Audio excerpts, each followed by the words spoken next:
नमस्कार, आदाब। रेडियो जन खबर की ताज़ा तरीन खबरों में आपका स्वागत है।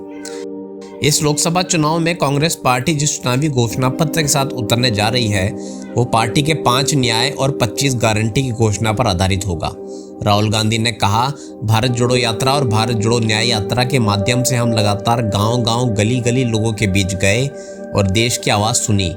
पार्टी ने युवा न्याय के तहत जिन 5 गारंटी की बात की है उनमें 30 लाख सरकारी नौकरियां देने और युवाओं को 1 साल के लिए प्रशिक्षुता कार्यक्रम के तहत 1 लाख रुपए देने का वादा शामिल है।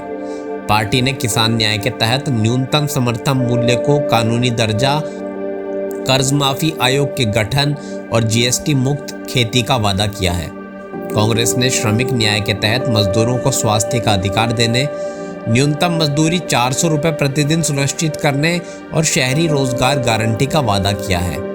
उसने नारी न्याय के अंतर्गत महालक्ष्मी गारंटी के तहत गरीब परिवारों की महिलाओं को 1-1 लाख रुपए प्रति वर्ष देने समेत कई वादे किए हैं।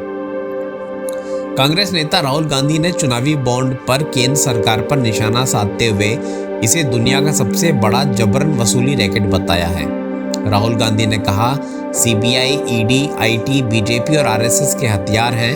चुनावी बॉन्ड को दुनिया में भ्रष्टाचार और घोटालों का सबसे बड़ा उदाहरण बताते हुए उन्होंने कहा कि यह कंपनियों को डराने और उनसे पैसे लेने का एक तरीका है।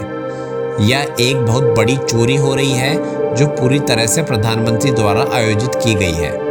उन्होंने आगे विस्तार से बताते हुए कहा कि कंपनियों पर ईडी, आईटी और सीबीआई के छापे पड़ते हैं और कुछ दिनों के बाद वे कंपनियां चुनावी बॉन्ड के माध्यम से भाजपा को चंदा देती है।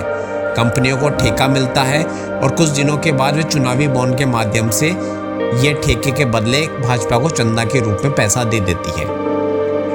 अंतर्राष्ट्रीय प्रसन्नता दिवस हर साल 20 मार्च को पड़ता है। जैसा कि नाम से पता चलता है, अंतर्राष्ट्रीय प्रसन्नता दिवस खुश रहने का दिन है क्योंकि खुशी एक मौलिक मानव लक्ष्य है।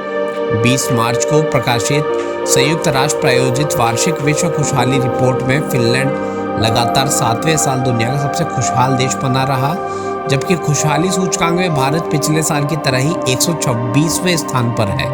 यानी भारत में लोग खुश नहीं हैं। इस बार के लिए इतना ही। अगले अंक के समाचार के लिए मिलेंगे जल्द, तब तक के लिए दें इजाजत।